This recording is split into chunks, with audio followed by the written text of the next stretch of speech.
Hello friend, मैं सुप्रिया स्वागत करती हूँ आपका डिकोड एग्जाम में।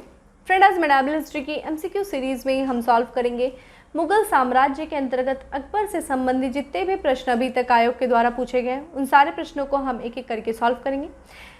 फ्रेंड, जैसा कि आप जानते हैं इतिहास में हम दो शासकों को महान कहते हैं। एक प्राचीन भारत में मौर्य वंश का शासक अशोक, जिसकी धम्म की नीतियों ने उसको महान कर दिया। उसी तरह मध्यकालीन भारत में मुगल वंश का शासक अकबर, जिसकी प्रशासनिक नीतियों ने, जिसकी धार्मिक नीतियों ने, इन सब नीतियों ने अकबर को महान कर दिया। अकबर महान काफ़ी ज़्यादा इंपॉर्टेंट है और इससे लगातार जो है वो प्रश्न बनते आए हैं और आने वाले एग्जामिनेशन में बनेंगे भी, इसकी पूरी संभावना है। इसलिए फ्रेंड, अकबर से संबंधित जितने भी प्रश्न अभी तक आयोग के द्वारा पूछे गए हैं हम उन्हें कुछ पार्ट में डिवाइड करके देखेंगे, जिसके अंतर्गत आज पार्ट 1 और उसमें हम अप्रॉक्स 30 जो है क्वेश्चंस जो है प्रीवियस ईयर्स में जो हैं उन्हें हम एक एक करके डिस्कस करेंगे। फ्रेंड, इन क्वेश्चंस के ही एक्सप्लेनेशन के थ्रू हम अकबर से संबंधित जितने भी इंपॉर्टेंट बिंदु हैं, इंपॉर्टेंट पॉइंट्स हैं, उनको देखेंगे जिनसे संभावना है प्रश्न पूछे जा सकते हैं। खासकर अकबर से संबंधित जो फैक्ट्स होते हैं, अकबर का जन्म कहाँ पे हुआ, अकबर का राज्याभिषेक कहाँ पे हुआ, अकबर किन किन युद्धों में संलग्न था, किन किन क्षेत्रों पर उसने अपना अधिकार करा, और खासकर उसकी जो नीतियाँ, जैसे उसकी धार्मिक नीति, उसकी प्रशासनिक नीति, उसकी राजनीतिक नीति, सामाजिक नीति, जो सारी उसकी नीतियाँ थी वो इन क्वेश्चंस के थ्रू हम समझने की कोशिश करेंगे। बहुत ज़्यादा इन ब्रीफ नहीं जाएंगे, इन शॉर्ट में थोड़ा सा समझने की कोशिश करेंगे, क्योंकि यहाँ पे हम क्वेश्चंस को एक्सप्लेन कर रहे हैं, पूरी क्लास नहीं ले रहे हैं। ये चीज़ अपने दिमाग में लेके चला करिए। और मैं मान के चलती हूँ कि अगर आप क्वेश्चंस देख रहे हैं तो इसका मतलब आपने इस चैप्टर को अच्छे से पढ़ा है। ठीक है, चलिए स्टार्ट करते हैं आज की क्लास। और आज का हमारा पहला प्रश्न है, निम्नलिखित में से किस स्थान पर अकबर को हुमायूं की मृत्यु की सूचना मिलने पर राज्य गद्दी पर बैठाया जाता है? तो फ्रेंड, इसमें प्रश्न का तात्पर्य यह है कि जब हुमायूं की मृत्यु होती है तो अकबर का राज्याभिषेक किस स्थान पे होता है? काबुल में होता है, लाहौर में होता है, सरहिंद में होता है, कालानौर में होता है? तो फ्रेंड, इसका करेक्ट आंसर है डी, यानी कि कालानौर, जो कि पंजाब के गुरदासपुर जिले में है। ध्यान से सुनिएगा, पंजाब के गुरदासपुर जिले में कालानौर में अशोक को ईंटों के राज सिंहासन पे, ठीक है, ध्यान रखिएगा, ईंटों का राज सिंहासन बनाया जाता है और वहीं पे इसका राज्याभिषेक कर दिया जाता है। किसके खां? इसका संरक्षक बैरम खां के द्वारा। ठीक है, इसका संरक्षक रहता है अकबर का।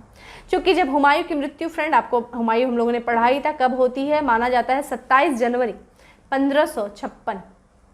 कहाँ पे होती है? दिल्ली में होता है। दिल्ली में कहाँ? दीन पनाह नगर, जो कि हुमायूं के द्वारा बसाया गया था। दीन पनाह नगर के पुस्तकालय भवन की सीढ़ियों से गिर करके अचानक से जो है हुमायूं की मृत्यु हो जाती है। और जब हुमायूं की मृत्यु हो जाती है तो हुमायूं का उत्तराधिकारी दिल्ली में उपस्थित नहीं था और हुमायूं के बहुत सारे विरोधी दिल्ली में मौजूद थे, जो कि उसके उस उत्तराधिकारी की अनुपस्थिति में गद्दी को हड़प सकते थे। ये सब को ध्यान में रखते हुए बैरम खां और जो भी कुछ बहुत जो करीबी थे शासक के, उन्होंने हुमायूं की मृत्यु को छुपा दिया।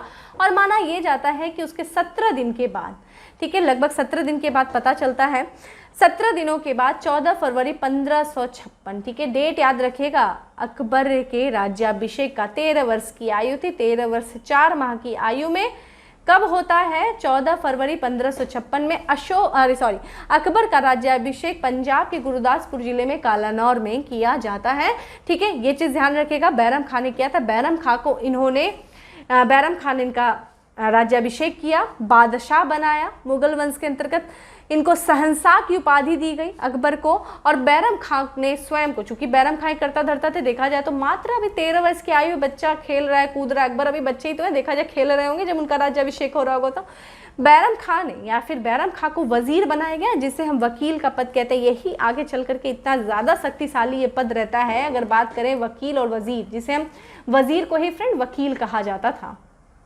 ठीक है, ये बैरम खां को नियुक्त किया जाता है, जिसके अंतर्गत देखा जाए वकील हो गए, जिसके अंतर्गत सैनिक और असैनिक दोनों शक्तियाँ निहित। इतना शक्तिशाली पद होता है ये कि आगे चल करके अशोक जो है इसी पद को, अकबर जो है वकील के पद को, वकील की शक्तियों को क्या करेगा? विभाजित कर देगा, विभाजन करेगा शक्तियों को, दीवान के पद को सृजित करेगा, उसकी शक्तियों का सैनिक और असैनिक शक्तियों को बांट देगा। यही पद रहता है जिसपे सबसे बैरम खां बैठते हैं। ठीक है, बैरम खां को खाने खाना की उपाधि दी जाती है। खान बाबा अकबर बुलाते थे बैरम खां को, ठीक है, खान बाबा, खाने खां की उपाधि उपाधि दी जाती है, ये चीज़ ध्यान रखिएगा। शहंशाह की उपाधि, खान खाना की उपाधि बैरम खां को। ठीक है, चल आगे बढ़ते हैं। आगे है हमारा हल्दी घाटी के युद्ध के पीछे अकबर का उद्देश्य था।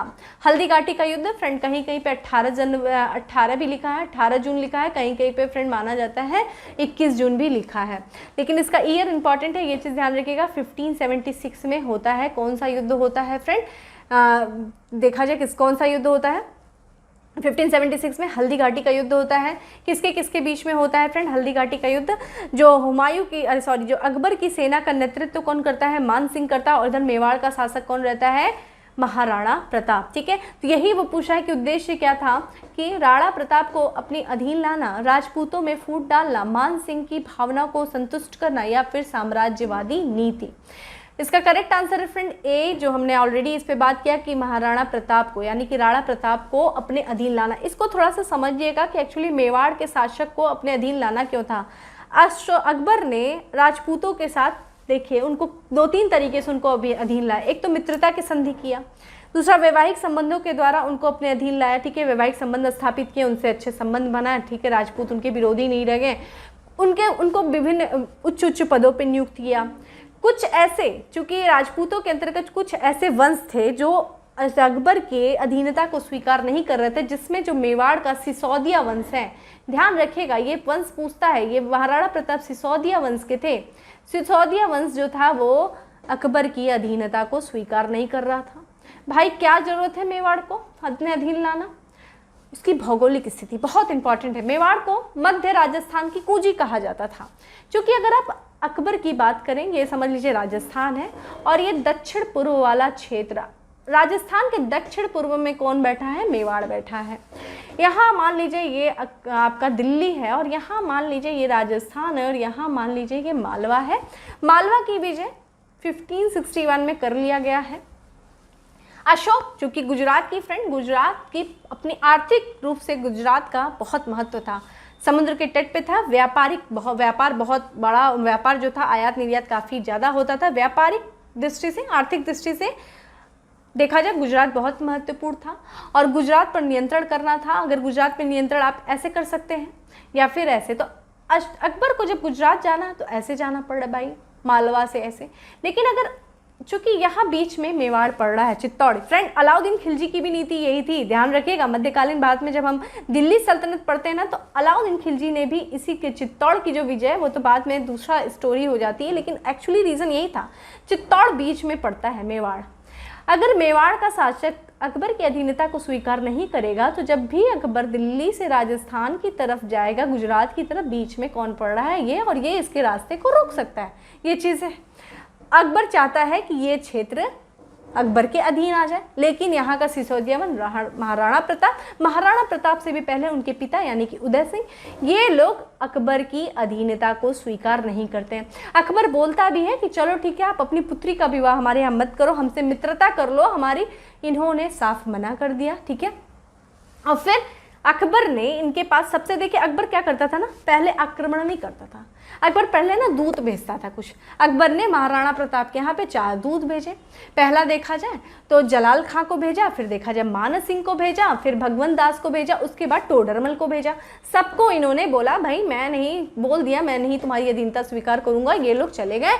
उसके बाद देखा जाए तो अकबर ने मान सिंह और आसफ खां जो कि देखा जाए कड़ा का सूबेदार था, कड़ा का प्रशासक था, आसफ खां और मान सिंह फ्रेंड वही हरखा बाई के भाई थे। और सॉरी देखा जाए तो जो हरखा बाई जो कि जोधा बाई के नाम से प्रसिद्ध हैं, ये वहाँ के आमेर के शासक के पुत्र थे। मान सिंह जो कि इनके साथ रहते थे, अकबर के साथ रहते थे, इनके नेतृत्व में सेना भेजी और युद्ध के लिए क्या हुआ कि वहाँ पे युद्ध के लिए ललकारते हैं। उसके बाद भी इनको ये अधीन नहीं ला पाते हैं, तो महाराणा प्रताप को एक तरीके से अधीन लाते हैं। अंत तक फ्रेंड महाराणा प्रताप इनके अधीन नहीं आते हैं। महाराणा प्रताप के बाद भी इनका पुत्र जो अमर सिंह आता है वो भी इनकी अधीनता को स्वीकार नहीं करते हैं।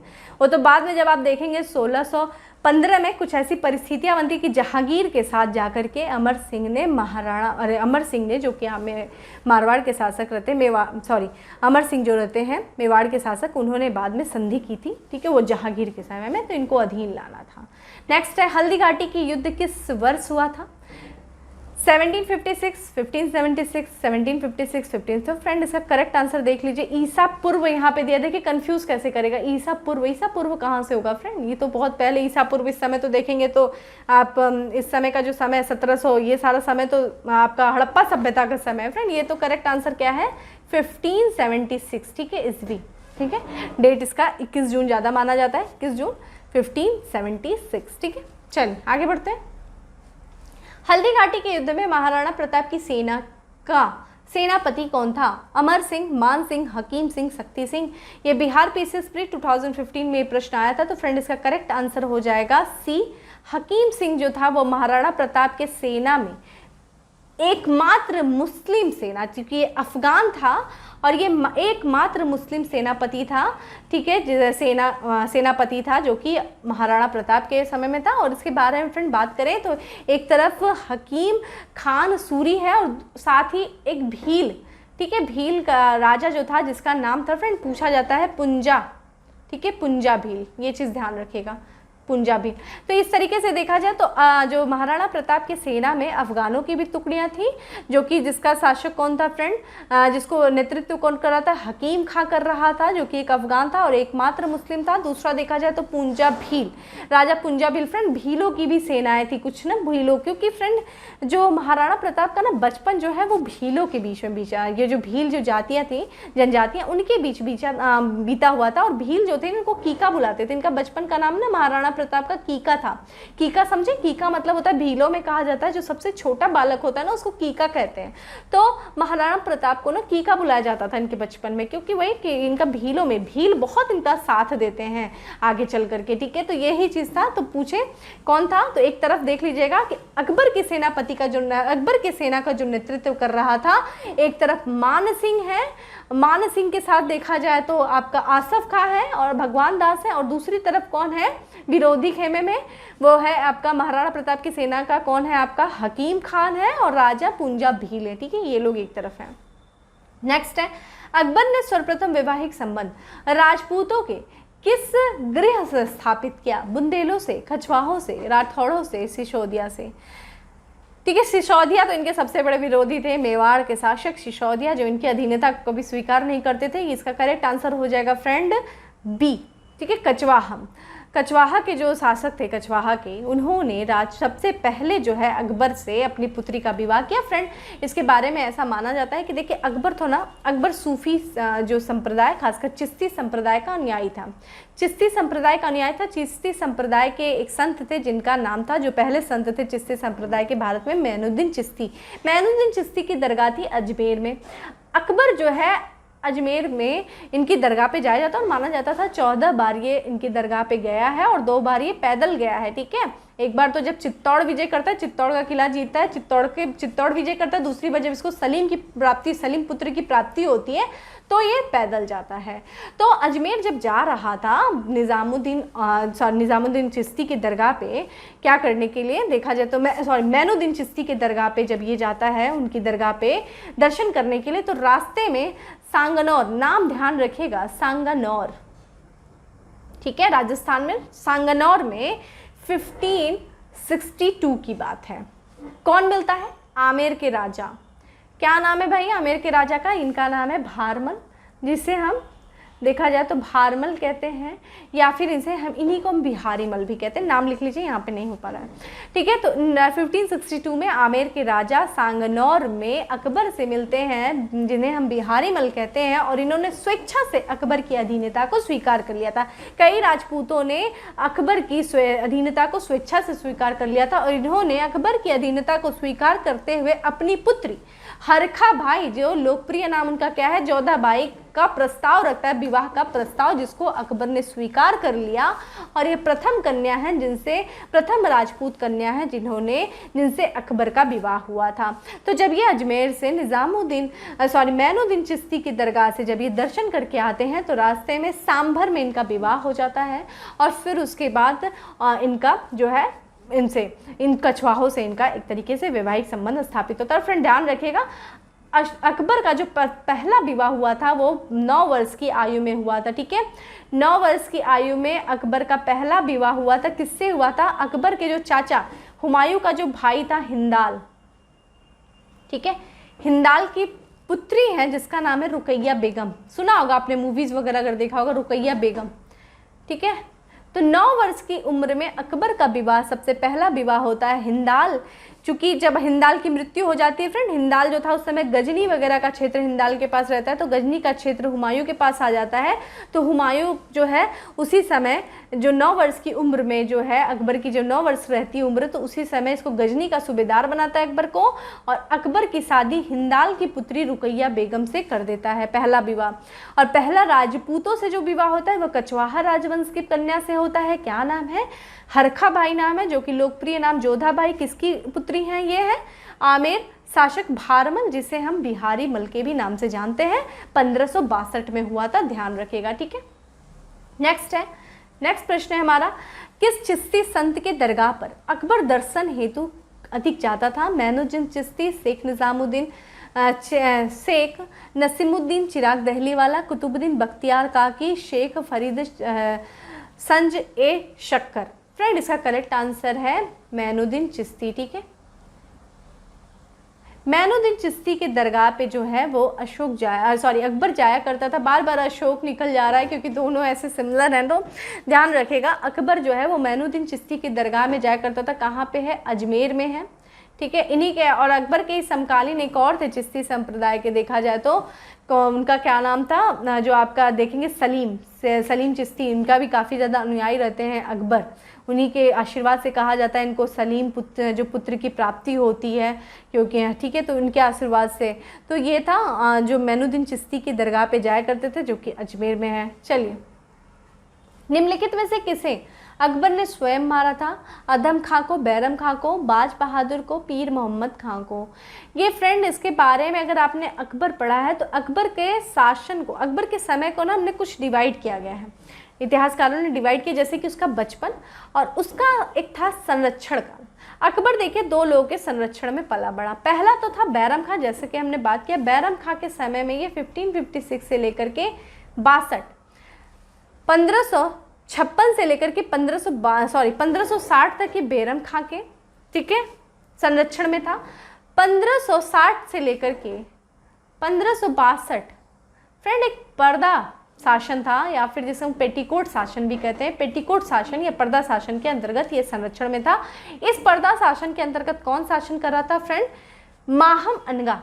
ठीक है। माहम अनगा कौन है? माहम अनगा अकबर की दाई माँ है। ठीक है। माहम अनगा दाई माँ, जिन्होंने अकबर को पाला था, कहा जाता है अकबर को अपना दूध पिलाया था, एज ए माता की तरह इनको पाला था। तो माहम अनगा की पुत्री हैं जीजी अनगा। ठीक है। जीजी अनगा का पति है, जिसका नाम अगर बात करें फ्रेंड तो नाम है उसका देखा जाए तो शमशुद्दीन करके लिख लीजिए आप, शमशुद्दीन उत्का खां। ठीक है। अतका खां, शमशुद्दीन अतका खां। माहम अनगा का पुत्र कौन है फ्रेंड? अधम खां। ठीक है। यही आंसर होगा, अधम खां को इसने मारा था। तो माहम अनगा फ्रेंड मुगल काल में प्रथम महिला प्रधानमंत्री बनी थी माहम अनगा। उसके बाद देखा जाए तो अकबर ने उनके दामाद यानी कि जीजी अनगा के पति, जिसका नाम क्या है फ्रेंड, शमशुद्दीन अतका खां को प्रधानमंत्री नियुक्त कर दिया, जिससे कौन जलन जाता है? वो आपका आदम खां।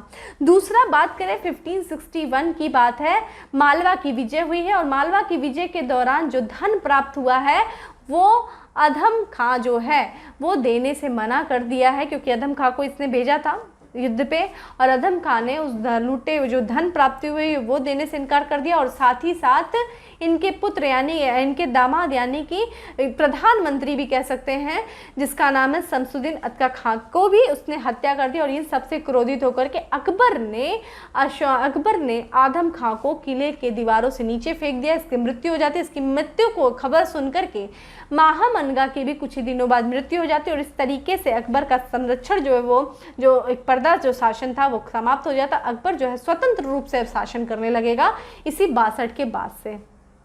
ठीक है। नेक्स्ट, राजपूतों के निम्न राज्यों में से किस एक ने अकबर की संप्रभुता स्वयं स्वीकार नहीं की थी? आमेर, मेवाड़, मारवाड़, बीकानेर। तो फ्रेंड इसका जो करेक्ट आंसर है मेवाड़। अभी हम लोगों ने बात किया फ्रेंड, मेवाड़ का जो शासक था उस समय बात करें तो उदय सिंह था। ठीक है। सबसे पहले तो उदय सिंह के बारे में जान लीजिए। उदय सिंह था। और उदय सिंह के समय में 15 देखा जाए तो 67 और 68 की समय है चित्तौड़ का घेरा होता है। ठीक है, 68 के समय में चित्तौड़ का घेरा होता है। चित्तौड़ के घेरे के समय इनके जो मूल्य जो थे, जो जिनके प्रशासक वर्ग थे, जो महत्वपूर्ण व्यक्ति थे, इन्होंने उदय सिंह को बोला कि आप ना अभी इतने शक्तिशाली नहीं हैं कि अकबर का तो सामना कर पाए, तो लेकिन राजा का हमारे लिए महत्वपूर्ण, हमारा राजा जो है वो सुरक्षित रहे। तो उदय सिंह को ना, उदय सिंह छोड़ के चले जाते हैं अपने क्षेत्र को और ये दूसरी जगह चले जाते हैं, केंद्र बना लेते हैं उदयनगर, जो कि इन्हीं के द्वारा बसाया गया था। उदयनगर फ्रेंड आप देखेंगे तो इनके द्वारा 1559 में एक उदयनगर बसाया गया था, उसी को एक केंद्र बना लेते हैं। इनके जाने के बाद इनके 2 सेनापति हैं जिनका नाम है जयमल, एक का नाम है जयमल, बहुत इंपॉर्टेंट नाम है, ध्यान रखिएगा, दूसरे का नाम है फत्ता।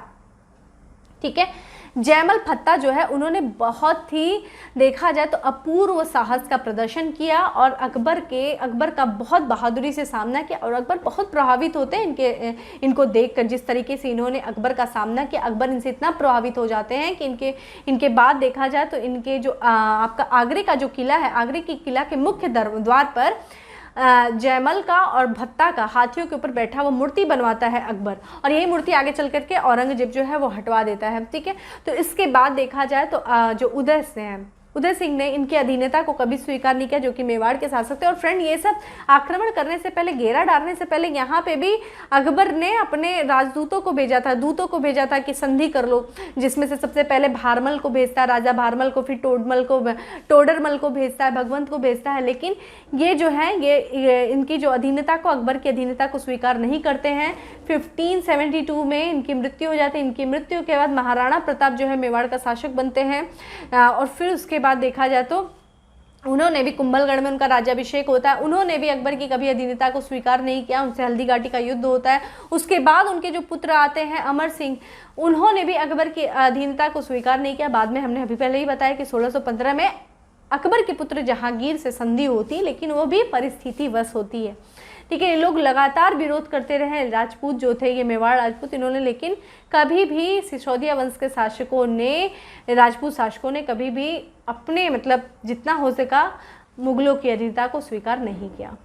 नेक्स्ट है हमारा, किस राजपूत शासक ने मुगलों के विरुद्ध निरंतर स्वतंत्रता का संघर्ष जारी रखा और समर्पण नहीं किया? बीकानेर के राजा राय सिंह, मारवाड़ के राव चंद्रसेन, आमेर के राजा भारमल और मेवाड़ के महाराजा अमर सिंह।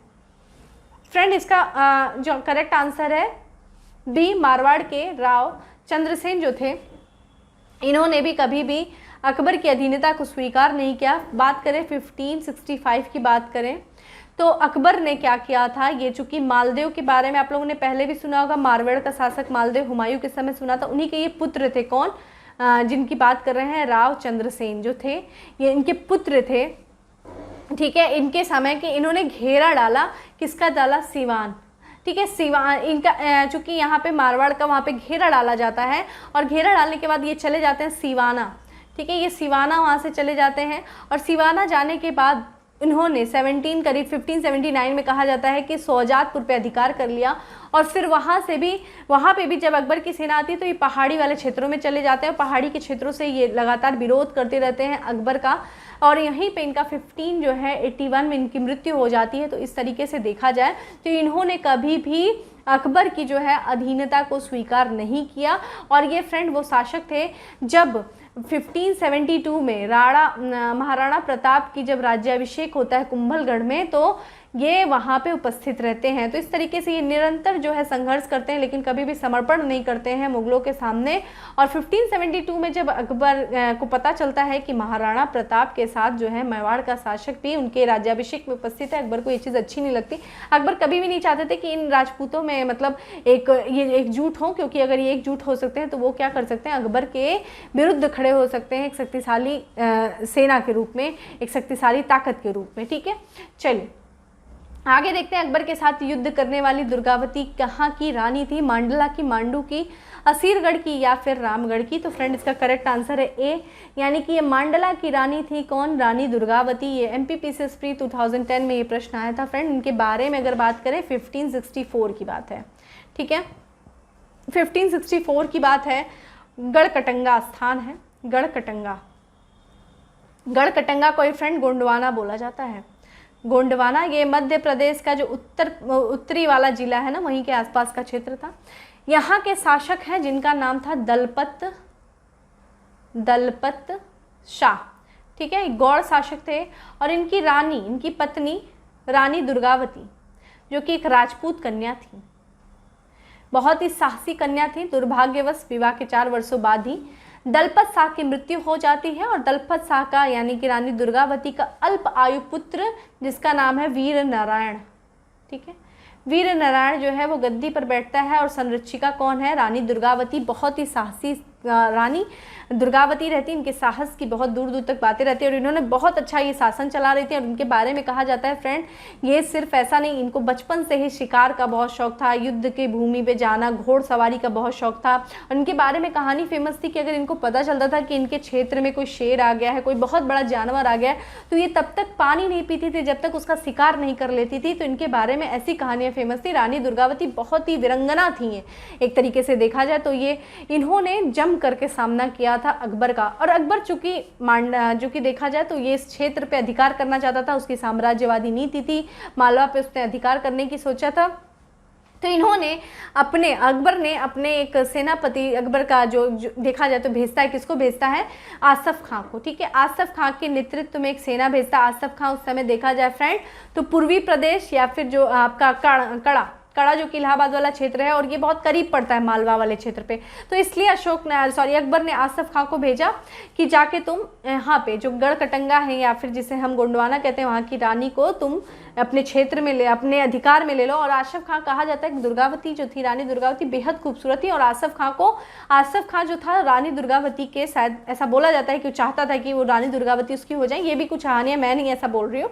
तो आसफ खां को ये मौका मिल गया। ये बात दुर्गावती को पता था कि आसफ खां जो है वो अच्छा इंसान नहीं है।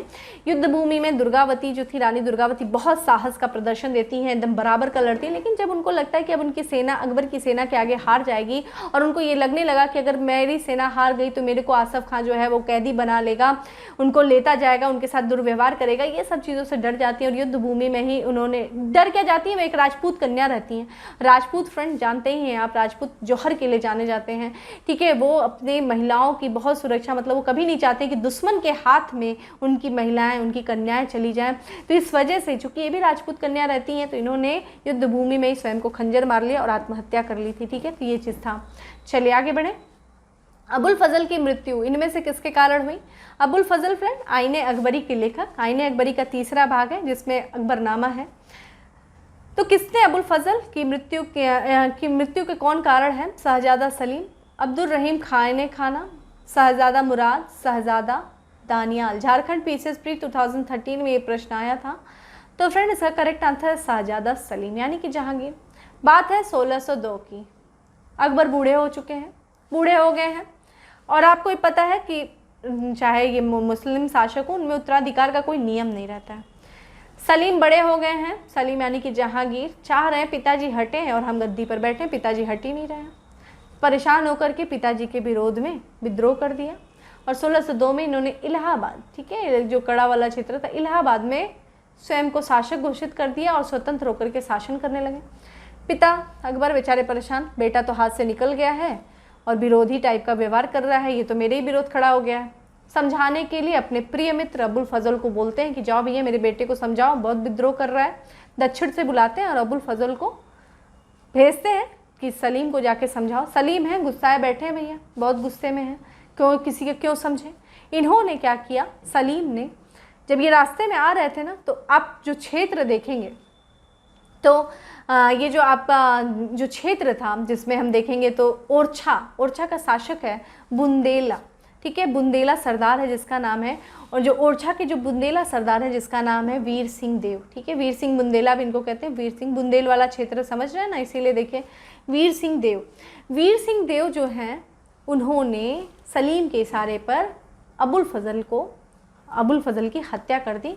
यही कारण है कि अबुल फजल काफ़ी कहा जाता है कि अबुल फजल बहुत गहरे मित्र थे अकबर के और 9 रत्नों में से एक थे। इनकी मृत्यु के बाद अकबर काफ़ी दिनों तक मतलब बहुत दुखी रहते हैं।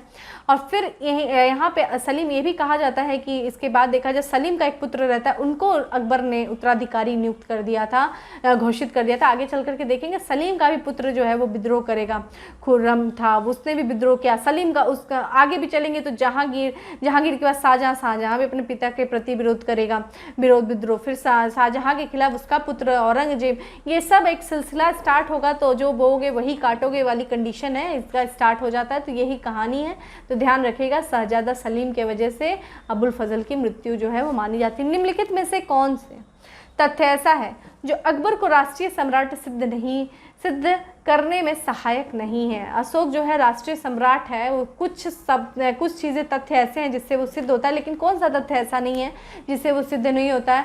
अकबर ने इस्लाम को त्याग दिया, प्रशासकीय एकता और कानून की एकरूपता, अकबर द्वारा सांस्कृतिक एकता का प्रयत्न, अकबर की धार्मिक नीति। ये सब तो है।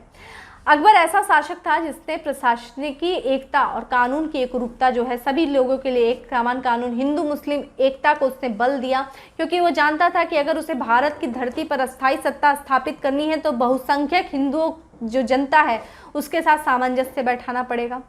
उसकी सांस्कृतिक एकता थी, ठीक है, वही बात है कि विभिन्न धर्मों के बीच में उसने एकता स्थापित करने का प्रयास किया। वो जानता था कि इसके पहले के जो शासक लोग थे, चाहे आप मुगल का, चाहे आप चाहे पिता को इसके देखें, चाहे इसके दादा को देखें, चाहे आप दिल्ली सल्तनत देखिए, जो अगर उन लोगों ने सामंजस्य की नीति नहीं अपनाई तो वो लगातार युद्धों में ही लगे रहे, जिसकी वजह से एक शासक को अस्थायी शासन, अगर वो युद्ध में लगा रहेगा तो उससे उसका शासन प्रशासन व्यवस्थाएं प्रभावित होंगी। ये बात अकबर जानता था। अकबर पढ़ा लिखा नहीं था, लेकिन अकबर को व्यवहारिक ज्ञान बहुत ज़्यादा था, कारण उसके जो गुरु लोग थे उसको व्यवहारिक ज्ञान बहुत दिए थे। और अकबर इस बात से बहुत बखूबी परिचित था कि अगर एक देश में, एक क्षेत्र में जो कि उसकी भूमि नहीं है, वहाँ पे उसे स्थायी शासन स्थापित करना है तो उसे कौन कौन सी नीतियाँ खेलनी है, ये चीज़ अकबर जानता था। तो उसने ये किया। अकबर की धार्मिक नीति, फ्रेंड, अकबर की जो धार्मिक नीति थी वो काफ़ी ज़्यादा मानी जाती है कि काफ़ी सहिष्णु थी, काफ़ी उदार नीति थी। और अकबर के अगर जो कारण नहीं वो था ये, अकबर देखिए, अकबर भले ही दूसरे धर्मों के प्रति वो उदार नीति रखता था, भले ही दूसरों के धर्मों के प्रति वो सहिष्णु था, हर धर्मों को वो समान सम्मान देता था, सबके साथ सामंजस्य की नीति अपनाता था, लेकिन इसका मतलब ये नहीं कि उसने इस्लाम को त्याग दिया। वो इस्लाम था। स्टार्टिंग में आप बात करेंगे फ्रेंड, वो कट्टर मुस्लिम था। जितने भी मुसलमान जो कट्टर मुसलमान होते हैं और जो इस्लाम से संबंधित जितने भी प्रथाएं, जो कुछ भी चीज़ें होती हैं, उनका जो अनुपालन करते हैं, रीति रिवाज का, अकबर भी करता था। उसके बारे में डिस्कस करेंगे कारण क्या था। तो इसका ये चीज़ ध्यान रखेगा कि अकबर ने इस्लाम धर्म को त्यागा नहीं था। बाकी देखा जाए प्रशासनिक एकता, कानूनों की एकरूपता, अकबर द्वारा सांस्कृतिक एकता का प्रयत्न और अकबर की धार्मिक नीति, ये सब जो है मिलकर के राष्ट्रीय सम्राट सिद्ध करने में भूमिका निभाती हैं अकबर को। नेक्स्ट है, अकबर की लोकप्रियता के कारण है मनसबदारी प्रथा, धार्मिक नीति, भू राजस्व, सामाजिक। फ्रेंड, ये सभी हैं, ठीक है। मनसबदारी प्रथा भी होगी, उसकी धार्मिक नीति भी होगी, उसकी भू राजस्व नीति भी होगी, उसकी सामाजिक सुधार की नीति भी, ये सब जो है वो मिल करके अकबर के जो है लोकप्रियता का कारण थे, ठीक है। सबसे इंपॉर्टेंट तो फ्रेंड इसकी धार्मिक नीति थी, जो कि हमने बताया, इसकी जो धार्मिक नीति थी काफ़ी ज़्यादा सहिष्णु थी। आगे चले, निम्नलिखित में से किस मुगल शासक ने तीर्थ यात्रा कर समाप्त कर दिया? बहलोल लोदी, शेर शाह, हुमायूं, अकबर। फ्रेंड, ये था अकबर। अकबर ने तीर्थ यात्रा कर समाप्त कर दिया। फ्रेंड, 62 की बात है। अकबर ने सबसे पहले तो दास, जो सैनिकों को दास बनाए जाने की प्रथा को इसने समाप्त कर दिया। कब किया? ऐसा करने में वो उसने 1600, पहले देखिए 1562 में उसने दासों को, सैनिकों को दास बनाने की प्रथा समाप्त कर दी। 1563 में उसने तीर्थ यात्रा कर समाप्त कर दिया। 1564 की बात है, इसने क्या किया? जजिया कर समाप्त कर दिया। तीर्थ यात्रा कर फ्रेंड ये देखता था कि जब ये विभिन्न क्षेत्रों पे जा रहे थे, एक बार ये कहा जाता है कि शायद प्रयागराज गया था कि शायद मथुरा गया था, वहाँ पे जाता है तो वहाँ के जो लोगों को देखता है, जो लोग तीर्थ यात्री थे, जब वो जा रहे थे तो कर देते थे, तो अकबर को लगता है कि यार ये अपने धर्म की पूजा कर रहे हैं, अपने धर्म को मान रहे हैं, और हम लोग कैसे हैं कि हम लोग इनसे जो है उसके लिए भी कर ले रहे हैं। और दूसरी चीज़ था, वही मैंने बताया कि हिंदू जनता का वो समर्थन प्राप्त करना चाहता था, बहुसंख्यक जनता का। तो इसने 1563 में खास करके जो मथुरा का क्षेत्र है, मथुरा का क्षेत्र हो गया, प्रयाग का क्षेत्र हो गया, जो बनारस वाला क्षेत्र हो गया, यहाँ से इसने तीर्थ यात्रा कर समाप्त कर दिया।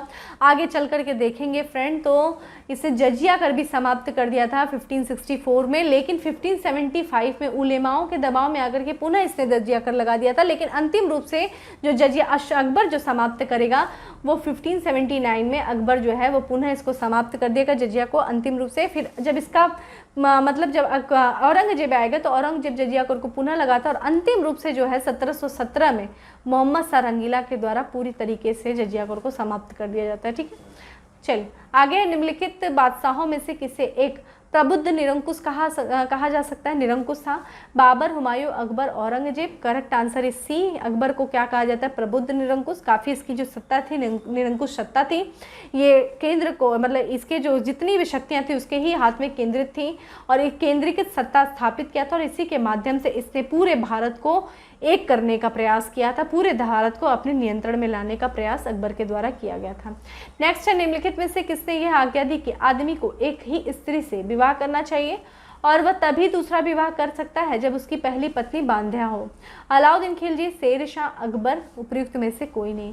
करेक्ट आंसर इज सी।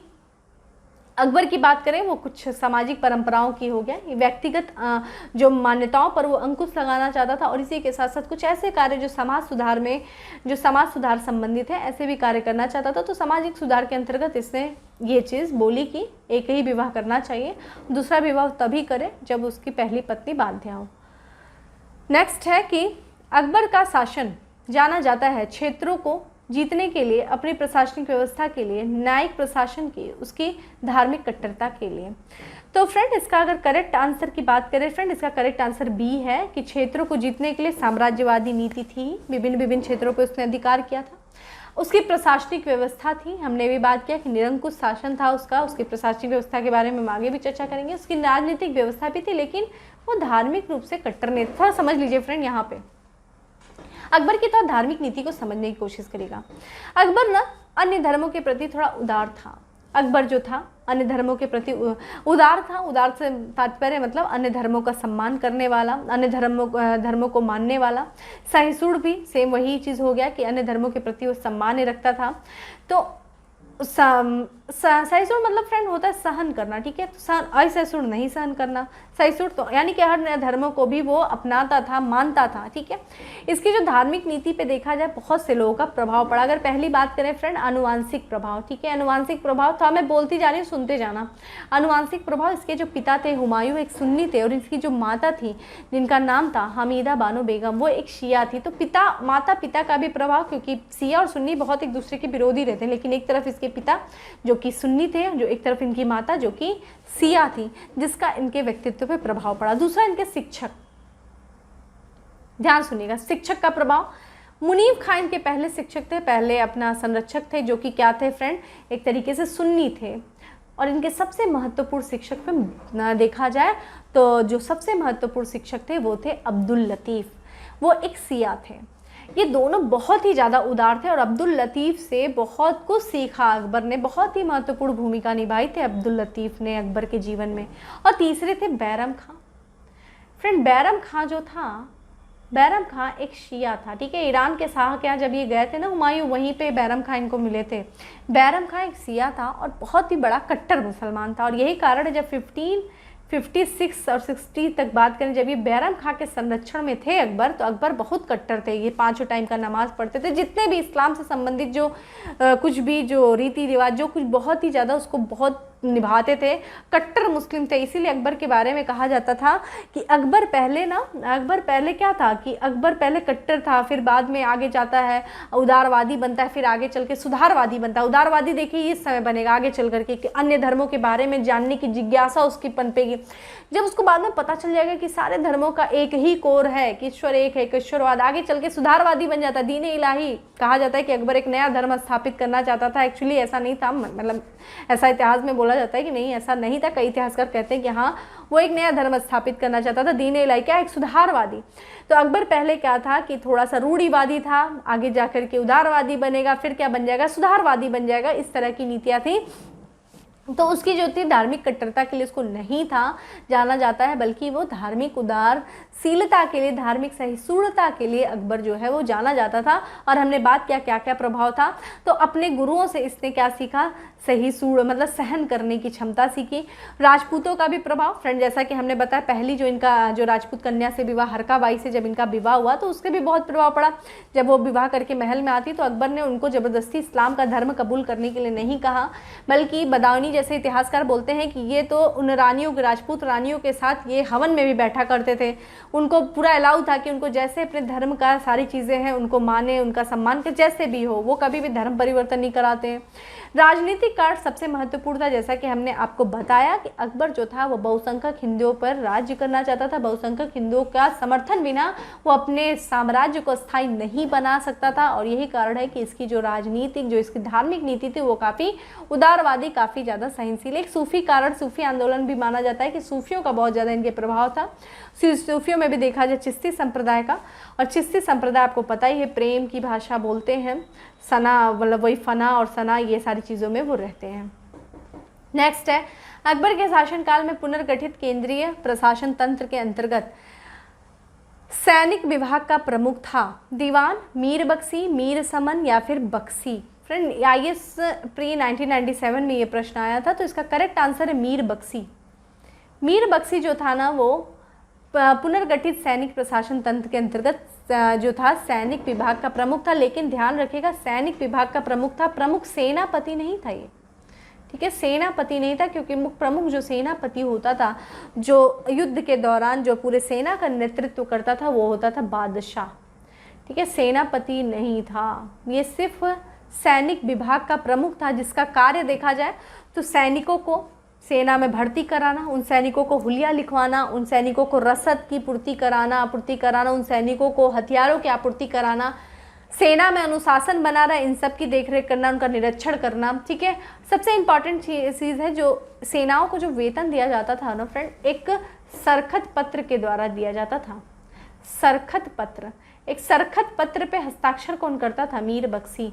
जब तक सरखत पत्र पे मीर बख्शी अपने हस्ताक्षर नहीं करता था, सेनाओं को उनका वेतन नहीं प्राप्त होता था। तो इस तरीके से देखा जाए तो सेना के अंतर्गत जो राजस्व संबंधित जो देखरेख जो था वो भी मीर बख्शी के अंतर्गत आया जाता था, ठीक है।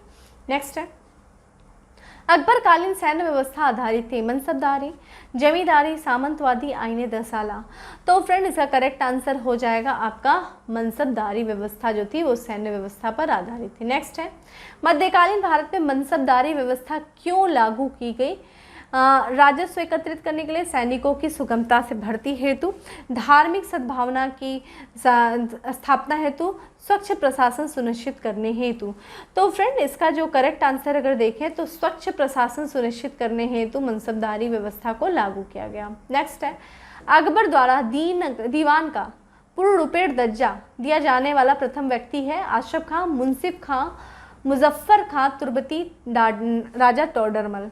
फ्रेंड आपको पता है दीवान का पद कब आता है? हमने बताया जब बैरम खां के जब 1560 में मृत्यु हो जाती है, या फिर बैरम खां जो वकील रहता है जिसे हम वजीर कहते हैं, वजीर के हाथ में सैनिक और असैनिक शक्तियाँ हुआ करती थी, काफ़ी ज़्यादा शक्तिशाली ये पद हुआ करता था। इसको प्रधानमंत्री कह सकते हैं, प्रधानमंत्री का पद था।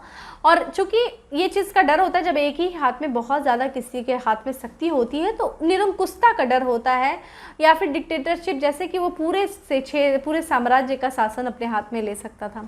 बहुत सारे जब बैरम खां जो था इस पद पे था, तो बहुत से लोगों ने, बैरम खां के विरोधियों ने अकबर को इसके प्रति भड़काना शुरू किया कि ये जो बैरम खां है वो तुमको एक दिन हटा करके स्वयं जो है वो सत्ता अपने हाथ में ले लेगा। ये सब चूंकि अकबर इस सब बात में आ जाते हैं, अकबर खां ने बैरम खां के यानी कि वकील या वजीर के पद की शक्तियों को कम करने के लिए शक्तियों का विभाजन कर दिया। और चूंकि सैनिक और असैनिक जो थे दोनों ही जो शक्तियां इसमें निहित थी, उन्होंने एक अलग ही पद का सृजन किया जिसका नाम था, अगर बात करें तो जिसका नाम देखेंगे फ्रेंड तो दीवान वजारत, ठीक है, वजारत, दीवान वजारत ए कुल, ठीक है। ये पद का सृजन किया गया किसकी शक्तियों को कम करने के लिए?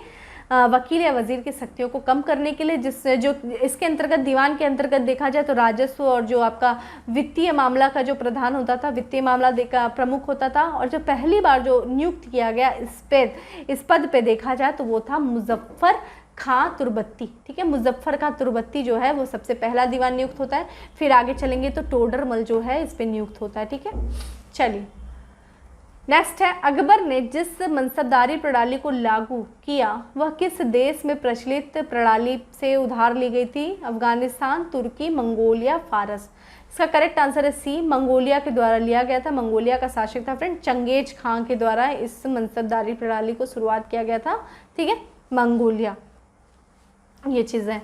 चलिए नेक्स्ट है कि अकबर के काल में हर 10 घोड़सवार सैनिकों के लिए मनसबदारों को 20 घोड़ों का रखरखाव करना पड़ता था।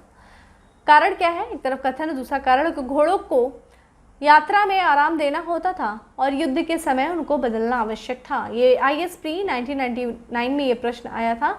तो फ्रेंड इसका जो अगर हम करेक्ट आंसर की बात करें तो इसका जो करेक्ट आंसर हो जाएगा ए, यानी कि दोनों ही सही है और आर जो है वो कथन ए की व्याख्या सही करता है। जो कारण है वो सही है कथन का, चूँकि आप जानते हैं कि इस समय 10 घोड़सवारों सैनिकों के लिए अकबर 20 घोड़ों को रखता था, 10 घोड़ों के लिए 20 रखता था। कारण ये था उस समय देखेंगे सेनाएं लंबी लंबी यात्राएं करती थी, युद्ध करते थे, तो उस दौरान क्या होता था कि घोड़े जो है थक जाते थे और युद्ध के दौरान अगर घोड़े घायल हो गए तो अलग से घोड़े रखे जाते थे ताकि उनको हटा करके उनके स्थान पे जो है दूसरे घोड़े को लगाया जा सके। तो युद्ध के दौरान उनको बदलने की आवश्यकता की वजह से और फिर उनको घोड़ों को आराम देने की आवश्यकता के कारण जो कि ये चीज़ किया गया था कि 10 घोड़सवार सैनिकों के लिए मनसबदारों को 20 घोड़ों को रखरखाव करना पड़ता था, ठीक है। जाप्ती प्रणाली किसकी उपज थी? गियासुद्दीन तुगलक की, सिकंदर लोदी की, शेरशाह की, अकबर की? तो फ्रेंड इसका करेक्ट आंसर हो जाएगा डी। फ्रेंड जाप्ती प्रणाली की बात करें फ्रेंड, जिसे हम जस्ती प्रणाली भी कहते हैं। जस्ती प्रणाली क्या होता है कि जो खेत में जो बोई गई फसल है ना, उस फसल के अनुसार जो है लगान का निर्धारण करना। जैसे कि अगर किसी फसल में किसी खेत में गेहूं बोया गया है तो गेहूं के अनुसार उसके लगान का निर्धारण करना। अगर चावल बोया गया है तो चावल के अनुसार जो है वो लगान का निर्धारण किया जाना। यही क्या था? जप्ती प्रणाली जो था, यानी कि किसकी उपज थी? ये अकबर की उपज थी। और ये क्या था कि देखा जाए सॉरी, ये क्या था कि ये पूरे जो बोई गई फसल है उस बोई गई फसलों के उपज के आधार पर लगान निर्धारित किया जाता था। नेक्स्ट है, टोडरमल ने किस क्षेत्र में ख्याति प्राप्त की? सैन्य अभियान में, भू राजस्व में, हास परिहास में, चित्रकला में? फ्रेंड इसका जो करेक्ट आंसर हो जाएगा बी, राजस्व। टोडरमल के बारे में थोड़ा सा देख लीजिए। टोडरमल के द्वारा एक व्यवस्था स्थापित की गई थी जिसको हम क्या कहते हैं? आईने दहसाला, ठीक है, आईने दहसाला, या फिर इसी को हम टोडरमल बंदोबस्त भी कहते हैं, ठीक है, ध्यान रखिएगा। टोडरमल बंदोबस्त, टोडरमल बंदोबस्त, ठीक है, लिख लीजिए आप। भाई इस व्यवस्था में क्या था इनके द्वारा? चूंकि इन्हीं के द्वारा इस व्यवस्था को बनाया गया था, इसीलिए आईने दहसाला को हम टोडरमल भी बंदोबस्त कहते हैं। कारण ये था कि इनके जैसे कि जब अकबर के अपने शासनकाल के 24वें वर्ष, यानी कि 1580 की बात है, अपने शासनकाल के 24वें वर्ष एक पद्धति लाई गई, एक बंदोबस्त लाया गया जिसका नाम था आईने दहसाला। इसके अंतर्गत क्या किया गया कि 1571 से लेकर के 1580, यानी कि 10 वर्ष का समय काल, इस 10 वर्ष के समय काल के अंतर्गत क्या किया जाएगा कि किसी स्थान पे, किसी परगने पर, किसी गांव में किसी भी तरह का, जैसे कोई पर्टिकुलर स्थान ले लिया गया, ठीक है, उस कोई परगना ले लिया गया, उस परगने में कौन सी फसल लगाई गई है, कितनी फसल लगाई गई है, या फिर उसका कितना उत्पादन हो रहा है, किस तरीके का उनके बीज, और वो उत्पादन हो रहा है उस फसल की, उस दौरान क्या है, कीमत क्या है, इन सारे चीज़ों को एक साथ उसका औसत निकाला जाता था 10 सालों का, ठीक है। मान लीजिए उत्तर प्रदेश में गेहूं जितना हो रहा है तो क्या वो पंजाब में हो रहा है? नहीं। तो मतलब उत्तर प्रदेश में जो फसल हो रही है वो पंजाब में उतनी हो नहीं रही है। तो हर क्षेत्र का अलग अलग कि उत्तर प्रदेश में किस तरह की फसल हो रही है, कितनी हो रही है, कौन कौन सी हो रही है, उस समय उसका कितना कीमत है बाज़ार में। उसी तरीके से पंजाब में क्या, तो क्षेत्र विशेष को ध्यान में रखते हुए पूरे 10 सालों का एक ब्यौरा तैयार किया जाता था, एक डाटा तैयार किया जाता था और उनको जोड़ करके उनका औसत निकाला जाता था। उन औसत का क्या किया जाता था? 1/3 जो है अगले 10 वर्षों के लिए कर निर्धारण कर दिया जाता था, यानी कि 1580 से लेकर के 90 के बीच में क्या किया जाता था? अगले 10 वर्षों तक इसी के आधार पे 1/3 जो है वो कर निर्धारण किया जाता था, ठीक है। तो एक तरीके से पूरी भूमि की पैमाइश की जाती थी। और भूमिज के पैमाइश के आधार पे इस व्यवस्था को लागू किया जाता था। इस व्यवस्था को फ्रेंड नगद प्रणाली भी कहते थे, नगद आईने दसाला को नगद प्रणाली क्यों कहते थे? कारण यह था कि नगद प्रणाली नगद के रूप में लिया जाता था कर को, और अगर मान लीजिए आप नगद नहीं दे पा रहे हैं तो अनाज दे रहे, तो उस समय देखा जाता था कि उस अनाज की कीमत क्या है बाजार में। मान लीजिए गेहूँ है, 10 कुंटल गेहूँ है, तो देखा जाता था 1 कुंटल का दाम गेहूँ का क्या है, हमें 3 लेना है, 1/3 लेना है, तो 10 कुंटल में से 1/3 निकाल कर ये कर के रूप में ले लेते थे। ठीक है, इसलिए इसको हम देखा जाए तो नगद प्रणाली कहते हैं। इसको हम रैयतवाड़ी व्यवस्था भी कहते हैं, क्योंकि डायरेक्ट किसानों से संपर्क था, तो इस तरीके से इसको देखा जाता था। चलिए नेक्स्ट क्वेश्चन पे बढ़ते हैं। नेक्स्ट है हमारा, निम्न में से किस कर व्यवस्था को बंदोबस्त व्यवस्था के नाम से भी जाना जाता है? जाप्ती, दहसाला, नस्क, कानकूट। तो फ्रेंड इसे दहसाला जो थी उसी को हम क्या कहते हैं? देखिए तो बंदोबस्त के व्यवस्था के भी नाम से जाना जाता है। बंदोबस्त व्यवस्था इसे दहसाला कहा जाता था, आईने दहसाला, या फिर किस व्यवस्था के नाम से जाता है? टोडरमल व्यवस्था के नाम से भी इसे जाना जाता था। और हमने बताया कि किस तरीके से ये जो व्यवस्था के जो जन्मदाता थे, जो कि कौन थे, अभी हम लोगों ने इसके बारे में चर्चा किया था, जो कि कौन थे? टोडरमल, जो कि अपने भू राजस्व व्यवस्था के बारे में जानते हैं। कौन सी भू राजस्व व्यवस्था? ये बंदोबस्त व्यवस्था, जो कि दहसाला व्यवस्था थी। ठीक है, 10 साल यानी कि 10 सालों का, 10 सालों का औसत निकाल करके उसका 1/3 करके उसको लगान निर्धारित किया जाता था, यही चीज थी। नेक्स्ट है, टोडरमल संबंधित है कानून से, मालगुजारी से, साहित्य से, या फिर संगीत से? करेक्ट आंसर फ्रेंड मालगुजारी से थे। टोडरमल संबंधित थे मालगुजारी से। ठीक है, टोडरमल भी अकबर के 9 रत्नों में से एक थे। नेक्स्ट है, भू राजस्व प्रशासन के क्षेत्र में शेरशाह और अकबर के मध्य निम्नलिखित में से कौन नैरत्न की कड़ी थी? बिरबल, टोडरमल, भगवान दास, भारमल। ये यूपी पीसीएस में 2007 में ये प्रश्न आया था, तो इसका करेक्ट आंसर हो जाएगा बी, यानी कि टोडरमल जो थे वो देखेंगे तो अकबर के भी समय में थे, और इन्होंने कुछ समय तक देखा जाए शेरशाह सूरी के भी समय में इन्होंने शासन किया था। सबसे पहले शेरशाह सूरी में शासन कह रहे हैं, उन्होंने वहाँ पे इन्होंने उनके साथ काम किया था शेरशाह के समय में, और ये जो व्यवस्था पहले वहीं लागू थी उसी को आगे चल करके कुछ सुधार के साथ फिर से टोडरमल ने इसको लागू किया था। ठीक है,